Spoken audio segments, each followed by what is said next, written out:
Hey guys, welcome to my review for Crysis 2. This game was developed by the German studio Crytek, and marks their console debut.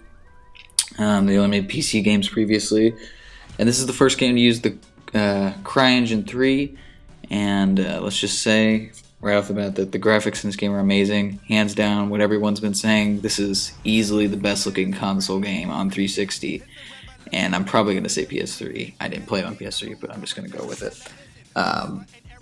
The environment of New York City is extremely detailed and it feels real. There's objects. It's almost disaster porn at some points. It's just everything's beautiful. Everything.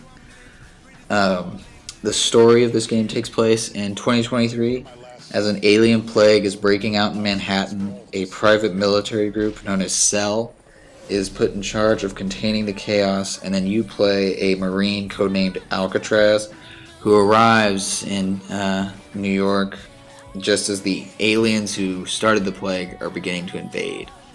As I understand it, this takes place 3 years after the first Crysis game. It was only released on PC. I read a couple reviews before purchasing this saying that you didn't need to play the first Crysis to understand this. However, I would disagree. The story to me was kind of a bit of a mess. I had a hard time following it. I was only just barely understanding why I'm doing this, why people are saying that, why events are happening. It only started to make sense towards the last third of the game, which is kind of unfortunate because by the time I was able to understand some things and be engaged, I kind of stopped caring.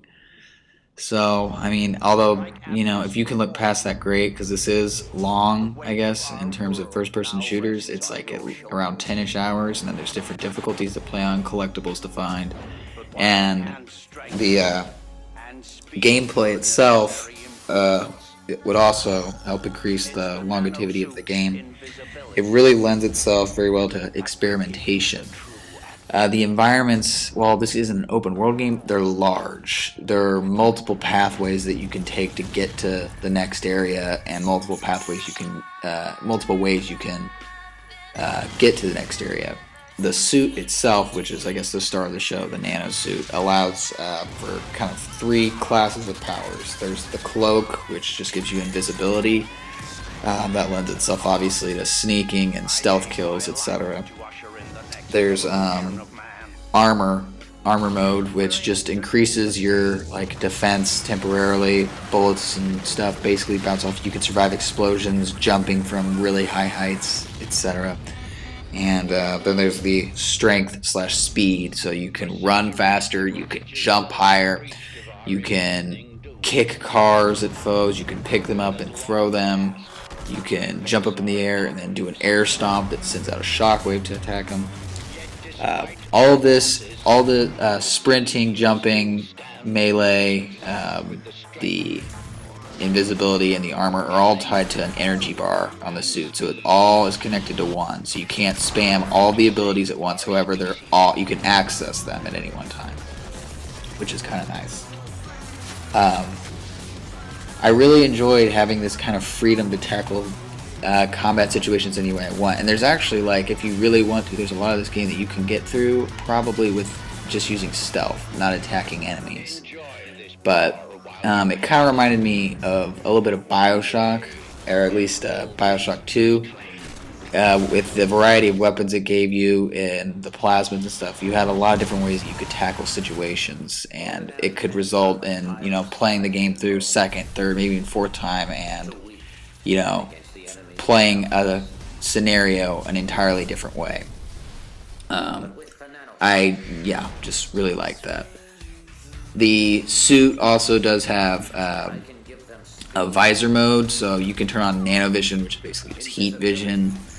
You can also use it to zoom in and then mark targets like enemies, so then they'll always show up in your HUD.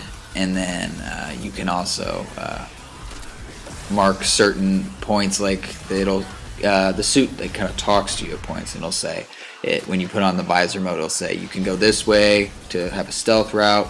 It'll say blow this up if you want to create a distraction, so it helps you show some of these options, which is really nice.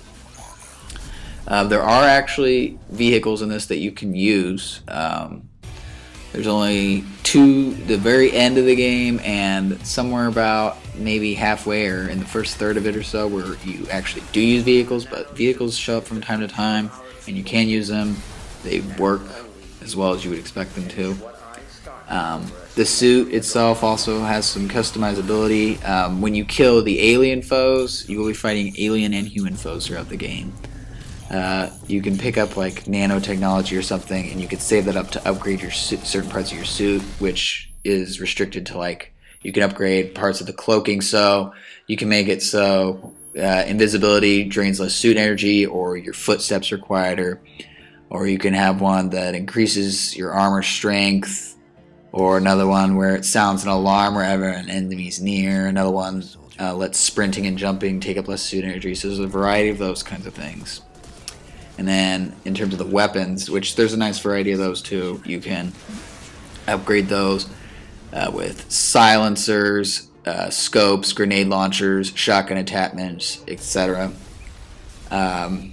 So that's also cool. The multiplayer is just kind of okay for me. It kind of uses the Call of Duty framework with kill streaks and leveling up and unlocking new guns and stuff.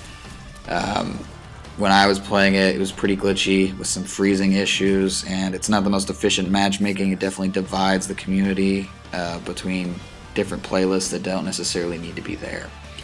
Overall, this is definitely worth at least a rental just because it has so much more flexibility than a lot of other shooters that are following the Call of Duty formula of just rushing forward and killing as many foes as possible. However, I do wish I had not spent $60 on this because the multiplayer right now, it doesn't work that well, and it's only so-so, and the story was barely comprehensible. When this is cheaper, definitely check it out, but right now, I can't fully recommend it.